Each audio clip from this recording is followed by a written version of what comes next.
కాదు, దేవుని ప్రేమని అంతగా ప్రేమిస్తుంది, అంతగా వెంటాడుతుంది. ఎందుకంటే ప్రభులేఖ లోకం వదిలితే ప్రలాపించేటువంటి స్థలం ఉంది, వేదనకరమైన స్థలం ఉంది. ఆ స్థలానికి నువ్వు వెళ్ళకూడదని దేవుని ప్రేమ ఉదయకాలమై నీ గుమ్మంలోనికి ప్రవేశిస్తుంది. ఆ ప్రేమని నిరాకరించవద్దు. ఈ ప్రేమ నీ కొరకై కలవరలో వేదన చెందింది.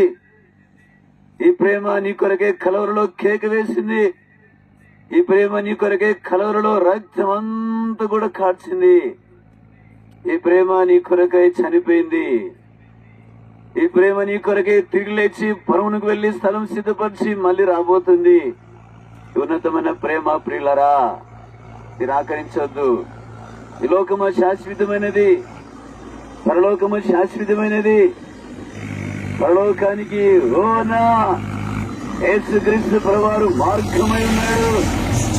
యేసుక్రీస్తుని ఎరుగుట నిత్య జీవము. నిత్యత్వంలో సదాకాలం ప్రభుతో ఉండగలుగుతావు.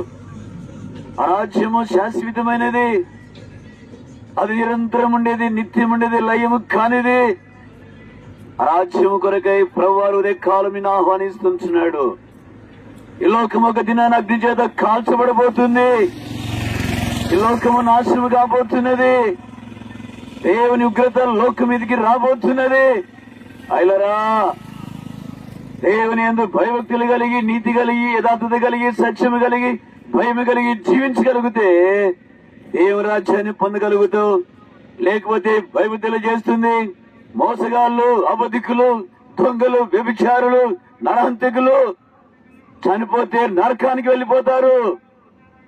ఆ స్థలానికి నువ్వు వెళ్ళకుండా నిమిత్తమని నీ జీవితాన్ని మార్చుకో, నీ బ్రతుకు మార్చుకో. యేసుక్రీస్తు ప్రభువారు ఉదయ కాలం మాట్లాడుతున్నాడు. ఎంతకాలం పాపములో, ఎంతకాలం చీకట్లో, ఎంతకాలం దుర్గంధములో, ఎంతకాలము లోక సంబంధమైన కార్యములో జీవిస్తావు. పాపనికి వచ్చే జీతం మరణమని నా దేవుడు సెలవిస్తుంటున్నాడు. పాపంలో వచ్చే జీతం మరణమని దేవుని వాక్యం తెలియజేస్తుంది.